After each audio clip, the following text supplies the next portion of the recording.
The Sterling family dinner was in full swing when Leo stood up, clinking his fork against Eleanor's prized crystal goblet.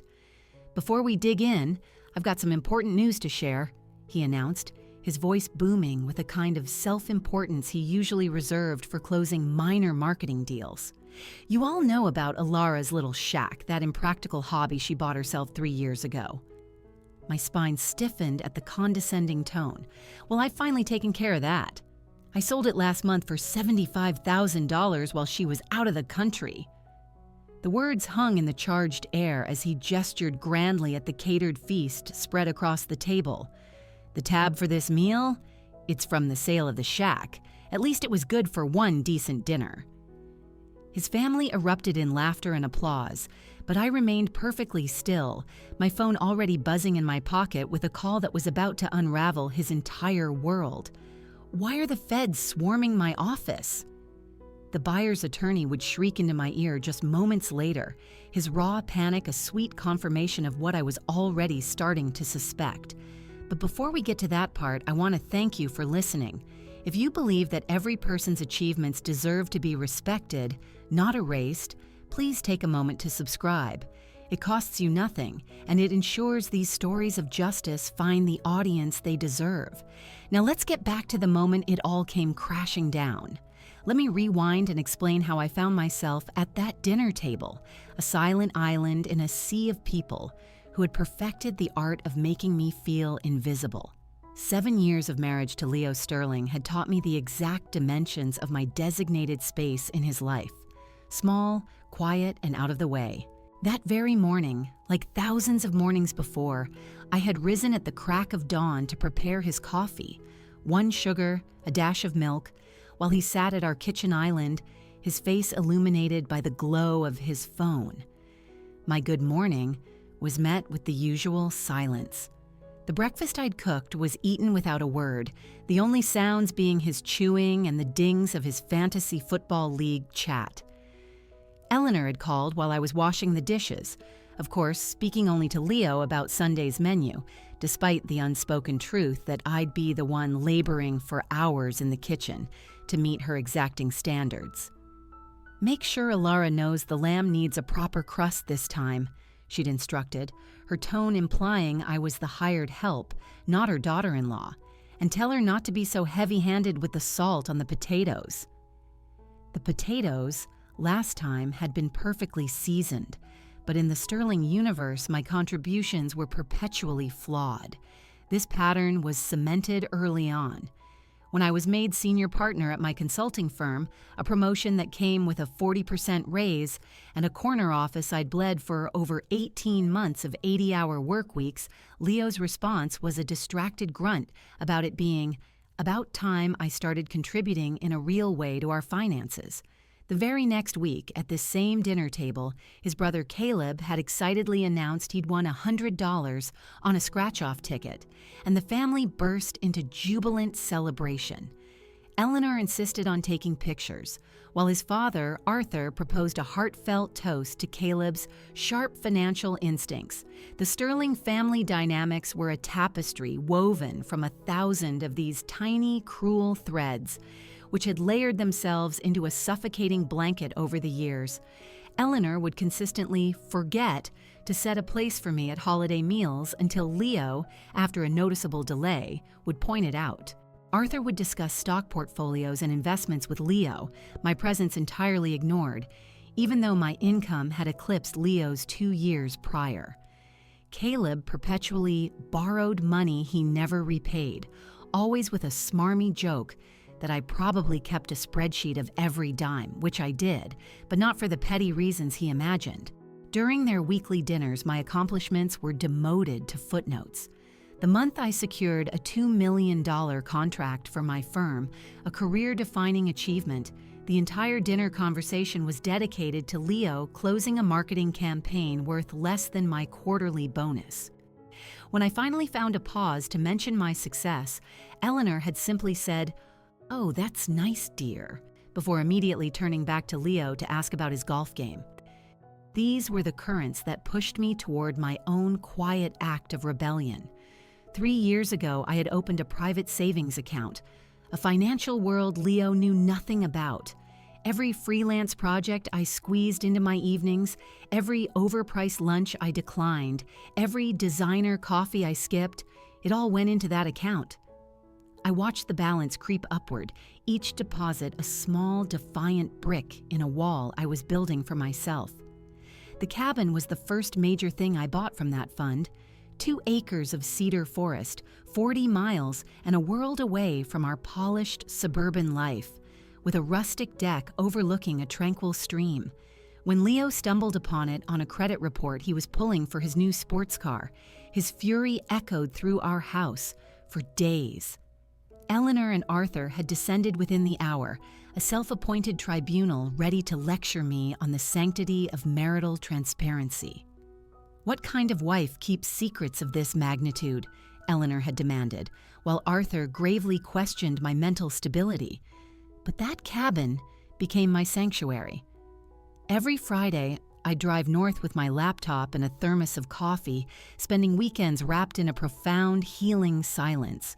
Leo refused to set foot there, derisively calling it my midlife crisis shack.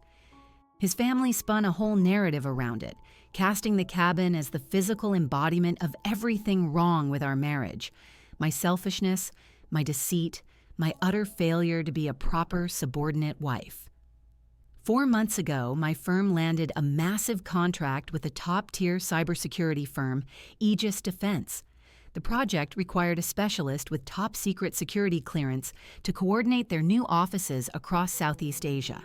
The selection committee chose me over a dozen other senior candidates, citing my unique expertise in international compliance.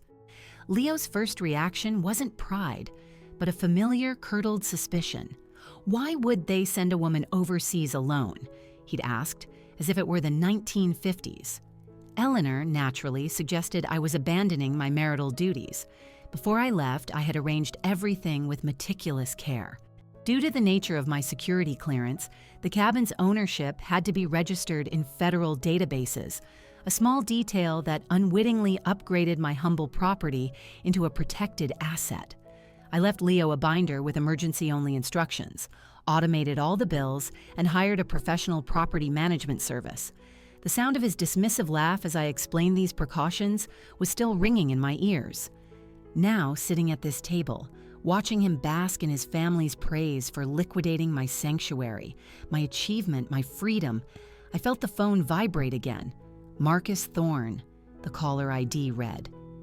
I'd never heard of him, but I knew, with a bone-deep certainty, that this man was about to explain why Leo's proudest moment was about to become the worst mistake of his life. I excused myself from the table, my voice even as I murmured something about a work call, and stepped onto the Sterling's perfectly manicured back patio. Marcus Thorne's voice was a high-pitched tremor of pure panic. He was describing federal agents poring over documents, asking pointed questions about property sales that required special government clearance. Through the glass doors behind me, I could see Leo pulling papers from a sleek leather folder, showing his family the fine print of his brilliant deal, while Eleanor refilled his wine glass. 3 years earlier, the path to that cabin had begun with a much calmer phone call. Mrs. Gable, the elderly owner, had a voice like warm cider as she described the property. "It's nothing fancy," she'd cautioned. My late husband, Frank, built most of it with his own 2 hands after he retired from the steel mill. But there's a kind of magic in those woods. They know how to hold a person up. I'd driven out on a Tuesday, telling Leo I had a dentist appointment. The narrow gravel road twisted through towering cedars that dappled the November light. When the trees finally parted to reveal the cabin, something in my chest that had been clenched tight for years finally eased. It was 2 stories of weathered wood, with a metal roof that had aged to a soft gray green, and a deck, slightly listing but solid, overlooking a stream so clear it looked like a ribbon of liquid glass. Mrs. Gable was waiting on the steps, her silver hair in a neat bun, wearing a plaid flannel shirt that was probably Frank's. She guided me through each room, her hands tracing the lines of the door frames and window sills as if bidding farewell to old friends. In the main bedroom, she paused at a large window facing east. "Frank used to say the sunrise coming through these trees was better than any sermon," she said, her voice soft. "I think he was right." When she told me the price, it was at least $30,000 below market value. "I don't need the money," she explained, her gaze sharp and perceptive. "I need to know it's going to someone who understands this place. Someone who gets that sometimes 4 walls and a bit of quiet are the only things that can put you back together." The down payment represented 3 years of packed lunches, of politely declining dinner invitations, of wearing clothes until they were threadbare. Every dollar was a tiny act of defiance against the Sterling family's unwritten rule that I existed only as an extension of Leo. My hands trembled as I signed the documents in Mrs. Gable's sun-filled kitchen, using my maiden name, Alara Vance, on every single line. When she passed me the keys, they felt impossibly heavy, weighted with the promise of a future. For 2 weeks, I guarded my secret, driving out alone to wander through my rooms, to sit on my deck, to breathe air that felt like it belonged only to me. I learned to fix small things, a sticking cabinet, a leaky faucet, with help from YouTube tutorials and patient hardware store clerks. Each small repair was like reclaiming a piece of the competence the Sterlings had tried to chip away. Leo's discovery was a fluke. He decided to trade in his precious sports car for a newer model and needed my signature for the credit application. The loan officer's monitor was angled toward me as she pulled our joint credit report, and there it was in stark black and white. Recent inquiry, Cedar Creek Mortgage Services. Leo's expression shifted from confusion to suspicion to pure, unadulterated rage in under 5 seconds. The car ride home was thick with a silence more menacing than any shouting. The explosion came the moment the front door closed. "You bought property without telling me? With what money?" His voice escalated with every question. Within an hour, Eleanor's Lexus was screeching into our driveway, followed closely by Arthur's Mercedes. Leo had summoned his parents like tactical support. They arranged themselves in our living room like an impromptu court. Eleanor sat bolt upright, her pearls gleaming. "Alara, darling," she began, in that tone that made endearments feel like accusations, "help us understand. What sort of wife makes a major financial decision without consulting her husband?" Arthur stood by the fireplace, hands clasped behind his back. "This raises serious questions about your judgment, Alara. Hidden accounts, secret purchases. These are not the actions of a stable partner." I sat in the armchair they'd positioned to face them, my hands folded calmly in my lap. "The cabin cost $55,000, I said, my voice steady. "I paid for it with earnings from my freelance work.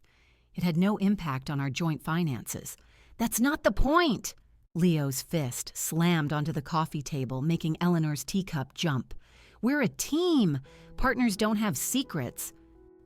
The irony of him, a man who hadn't noticed my absence for dozens of weekends, who never asked about my projects, who'd forgotten our last 3 anniversaries, lecturing me on partnership was almost too much to bear, but I held my tongue, knowing that any defense would only be twisted into another indictment. The following months became a slow burn war. Leo refused to visit my hermit shack, a term he used with anyone who would listen. His family wove a story where my cabin was proof of my selfishness, my deception, my inadequacy as a wife. They told it at every family gathering, to every friend we shared, until it hardened into fact. Poor Leo, married to an unstable, secretive woman. But every Friday afternoon, I'd pack a small bag and drive north. Those weekends were my salvation. I learned to identify birds by their calls, to grow herbs in pots on the deck, and to fill journals with all the thoughts I couldn't say out loud. The cabin learned my secrets.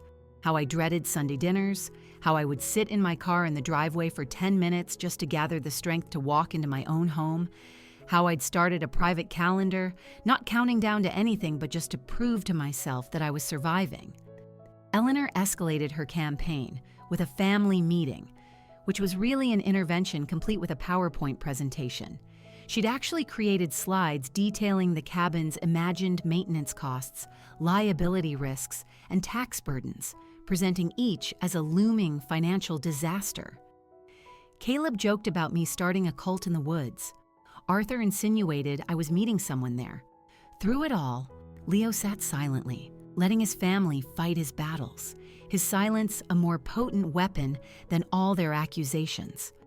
When they were finished, I pulled out my phone and showed them pictures. The crooked but sturdy bookshelves I'd built, the desk by the window flooded with morning light, the small garden I'd planted. They stared at the images with blank faces, seeing not my joy, but evidence of time and energy spent outside their sphere of influence. Eleanor took my phone, closed it, and handed it back with the same dismissive air she used when returning a corked bottle of wine. "Well," she said, adjusting her pearls, "I suppose everyone needs a hobby." The word hobby was laced with enough condescension to flood the entire Cedar Creek. 2 months after that disastrous intervention, my world shifted. My managing director, James, called me into his office. From the 42nd floor, the city was a map of possibilities. "We won the Aegis defense contract," he said, getting straight to the point. 4 months coordinating their new builds in Southeast Asia. It's a $12 million deal for the firm, and I need your specific skill set. The project demanded a top-secret security clearance. I was at the top of a list of 12 candidates, my name circled in James's trademark red ink. "Your background check is immaculate," he said, sliding a folder across his desk. "Your experience with international compliance is second to none. The client specifically asked for you." I said yes, before the offer had fully settled in the air. 4 months away from the Sterlings felt like being offered a lifeline. James smiled, a knowing look in his eyes that suggested he understood more about my home life than I'd ever let on. "You leave in 3 weeks. The pay is significant. We're talking double your quarterly income, with the hazard and overseas adjustments." That night I told Leo. His fork stopped halfway to his mouth. 4 months? His voice was laced with calculation, not concern. "Why you? Why not one of the senior men?" "Because I have the clearance and the expertise," I replied, my voice a carefully constructed wall of neutrality. "A woman alone in Asia?" he muttered, shaking his head. "Seems reckless. Can't you do it from here?" Within the hour, Eleanor called, having received Leo's bat signal of distress. "Alara, dear, I've just heard about this trip. Isn't it rather selfish to leave your husband for so long? Marriage is about sacrifice, you know." The security briefing a few days later was with Agent Diaz from the Defense Security Service. She was a sharp, no-nonsense woman who explained that all my personal assets had to be logged. "Your property in Cedar Creek," she said, tapping on her tablet, "will be flagged in federal systems as belonging to a cleared contractor on a sensitive assignment. This provides an additional layer of security against foreign influence or coercion. My simple cabin had just become a federally monitored asset. The property my husband's family dismissed as worthless was now, in a way, government protected. I spent the next 3 weeks in a frenzy of preparation. The property management company I hired specialized in homes of deployed military members. I automated every bill and payment, with the company as a secondary failsafe. I installed security cameras with cloud storage I could access from anywhere. The emergency binder I left for Leo was 15 pages long, with contacts, schedules, and explicit highlighted warnings about the cabin's new federal status. I underlined emergency access only 3 times. Leo just chuckled as he flipped through it. "It's a shack in the woods, Alara, not Area 51, he said, tossing the binder on the kitchen counter, where it would gather dust for the next 4 months. The humidity in Kuala Lumpur was a stark contrast to the crisp Ohio autumn I'd left, but the feeling of freedom was overwhelming. For 4 months, I wasn't dismissed, ignored, or belittled. The work was demanding, but my reports were met with praise and respect. The client was so impressed, they offered to extend my contract, but I declined. 4 months was my deal with myself. My weekly video calls with Leo became a slow-motion study in marital decay. By the 3rd week, he was taking my calls from Eleanor's Sunday dinners, the background chatter of his family drowning out our stilted conversation. "Your absence is hardly felt," I heard Eleanor say once, her voice loud and clear, followed by Caleb's booming laugh. The family group chat, which I'd been a part of for 7 years, suddenly gave me an error message. "You are no longer a participant in this group." Leo claimed it was a tech glitch. His social media told a different story. There were photos from family dinners with Caleb's girlfriend, Chloe, now occupying my seat. The captions were like tiny knives. "Wonderful night with the whole family," and "feeling complete at last."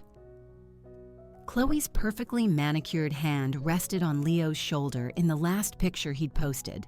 Her smile was too bright, her body angled too closely toward his. The timestamp showed the previous Tuesday, a night he'd claimed to be working late. I closed my laptop and stared out at the glittering skyline, the city's vibrant energy, a stark contrast to the cold void that had just opened up in my chest. This wasn't just indifference anymore. This was a replacement. The flight home was 16 hours of suspended reality. I'd texted Leo my arrival time twice and received no reply. When I landed in Cleveland, the October chill felt more piercing than I remembered. I waited 45 minutes at baggage claim, an eternity of watching tearful reunions and joyful embraces. No Leo. Finally, a text. "At Mom's. She's making a special dinner for your return. Come straight here." The taxi driver loaded my bags as I stared at the words, "A special dinner," at Eleanor's. After 4 months, he couldn't be bothered to pick me up, but the Sterlings were orchestrating an event. The route took us past our neighborhood. I asked the driver to slow down. Through the window, I saw furniture I didn't recognize, a massive leather sectional where our comfortable blue sofa had been. A sporty red car I'd never seen was parked in the driveway next to a newer version of Leo's BMW. Our garden, which I'd nurtured for years, was gone, replaced by generic, sterile landscaping. "Is that your house?"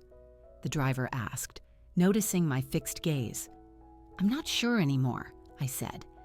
I had him drop me at the corner and walk the rest of the way, dragging my suitcase like a visitor. My key worked, but the house inside was not mine. The new furniture was expensive and tasteless. The kitchen had been completely rearranged. In our or his bedroom, the sheets were new, the closet reorganized to give his clothes the majority of the space, my remaining things crammed into a corner. A bottle of perfume I'd never worn sat on the dresser. I left my suitcase by the door and drove to the Sterling house. Their driveway was a showcase of luxury vehicles.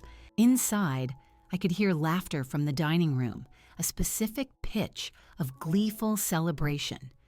I stood in the hall for a moment, listening. "He handled it brilliantly," Eleanor's voice floated out. "Absolutely brilliantly." I stepped into the room. They were all there, dressed up. Eleanor in silk, Arthur in a blazer, Caleb in a new suit. Leo stood at the head of the table, a king in his court. Chloe was there too, seated next to Caleb but turned toward Leo. "Ilara," Eleanor said, her voice dripping with false warmth. "Perfect timing." We were just about to make a toast. "Actually," Leo interrupted, raising his glass, "before we eat, I have something important to share." He savored the moment, his eyes scanning the faces of his adoring family. "You all know about Ilara's little shack, her impractical purchase from a few years back." My shoulders tensed. "Well, I've finally done something about it. I sold it. I sold it for $75,000 last month while she was away." The room erupted. Arthur's polite clap, Eleanor's delighted gasp, Caleb's loud whistle. Chloe applauded, her eyes glued to Leo's face. He pointed to the catered feast. "The tab for this meal? It's from the sale. At least the shack was good for one nice dinner." They laughed, and in their laughter I felt the last thread of my connection to this family snap. I remained silent as my phone began to vibrate in my pocket. Leo pulled out a leather folder, spreading documents across Eleanor's tablecloth. "The best part is, I handled it all myself," he bragged. "Researched comps, fielded bids, saved us a fortune in agent fees." "Brilliant," Arthur murmured. "How'd you manage the signature?" Caleb asked. Leo's smile was triumphant. "Practiced for a week. Got it perfect. See?" He pointed to my name, forged on a dozen lines, the slant of the E just a little too aggressive.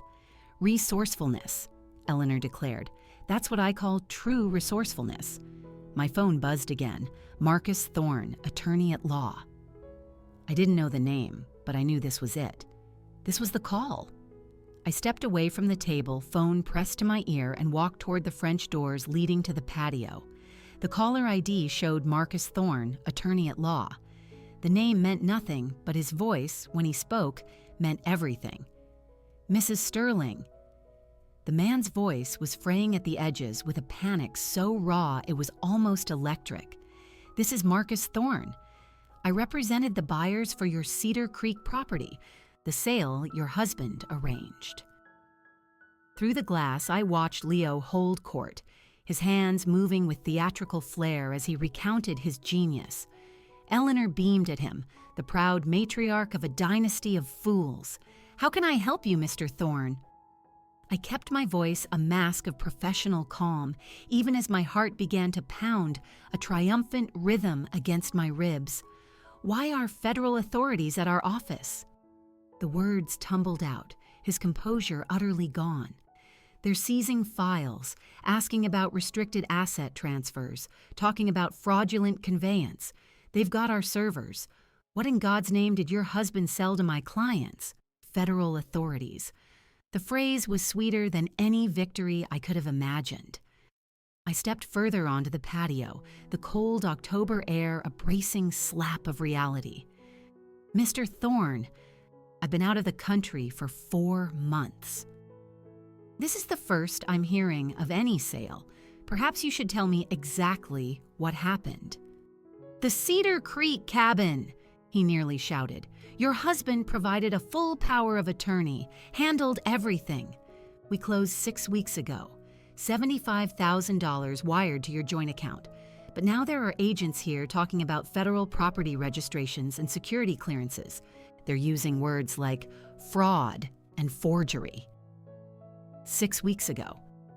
While I was in Kuala Lumpur saving a corporation millions, my husband was at home forging my name, not just on a simple deed, but on documents tied to a federally registered asset.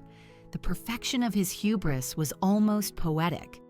"Mr. Thorne," I said, my voice measured and cool, "I need to make a few calls. I will contact you within the hour." I hung up and stood in Eleanor's sterile garden, processing the beautiful, intricate mess Leo had made. My phone showed 3 missed calls from a blocked number. As I looked, a text message came through. It was from a number I recognized instantly: Special Agent Diaz. We had met during my security clearance renewal, a woman whose sharp eyes miss nothing.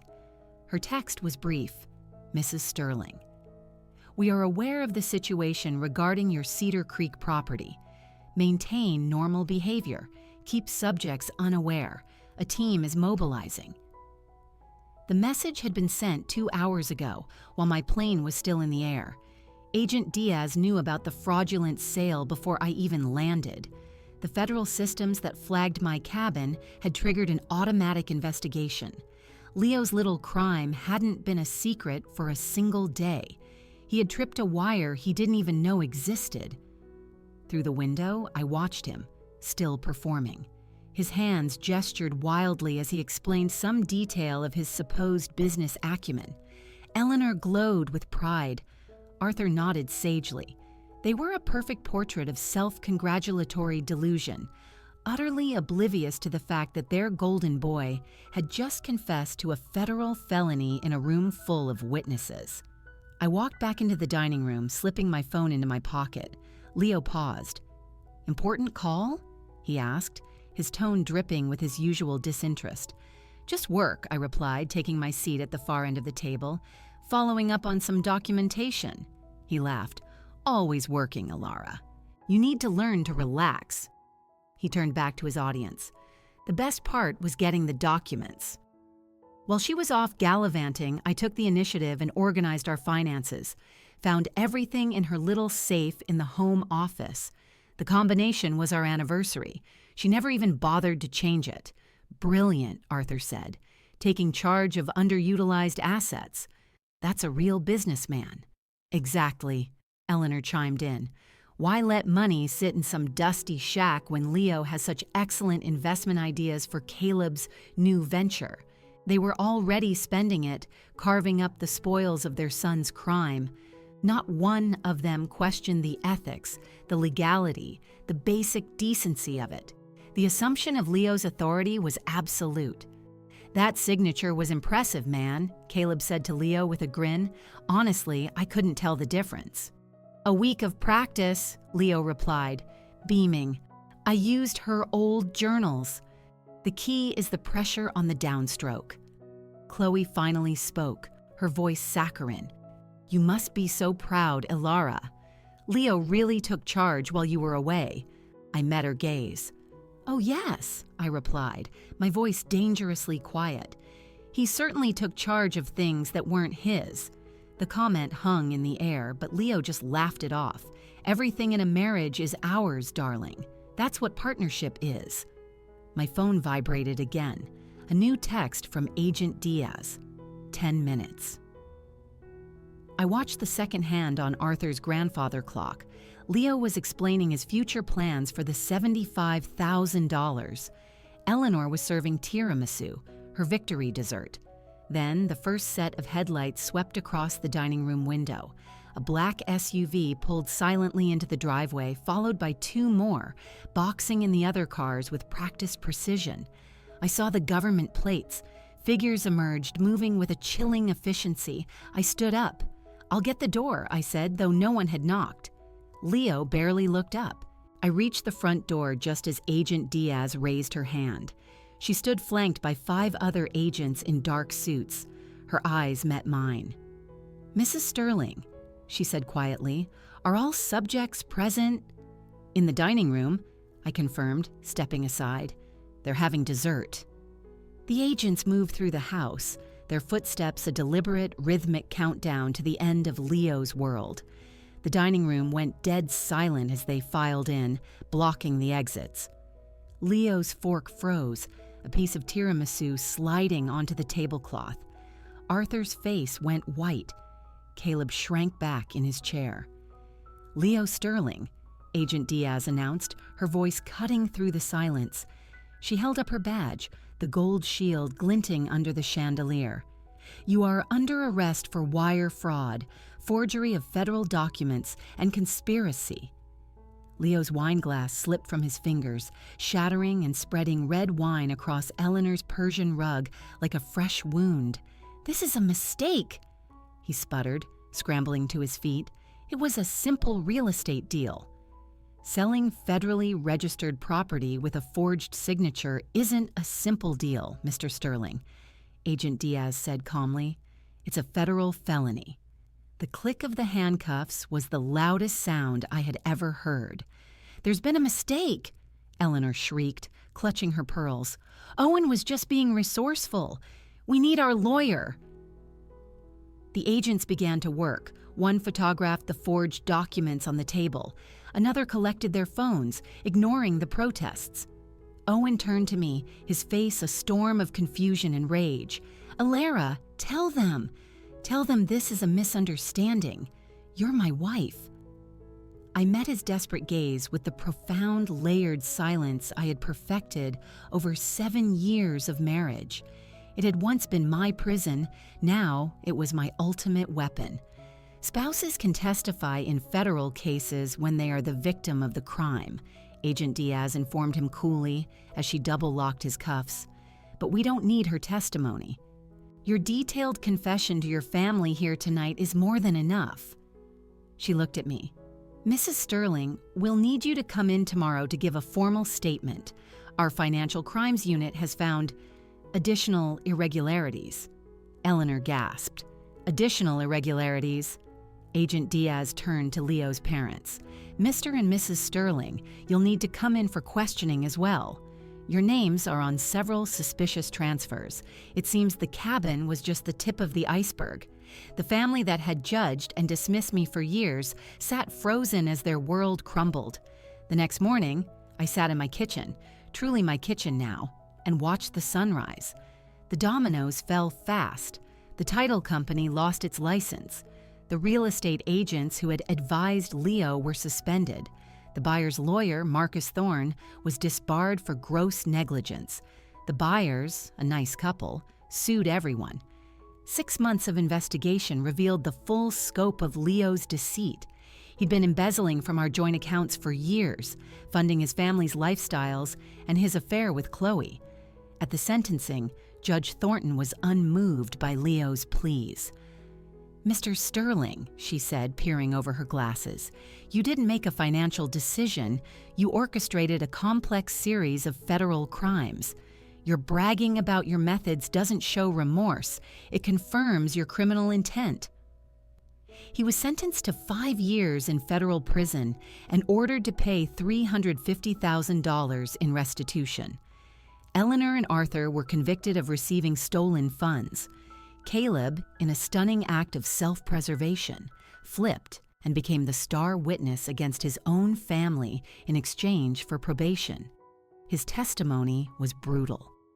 "We all knew," he said on the stand, looking at his parents, "we all knew Leo was taking Alara's money. We just called it family finances. The divorce was swift.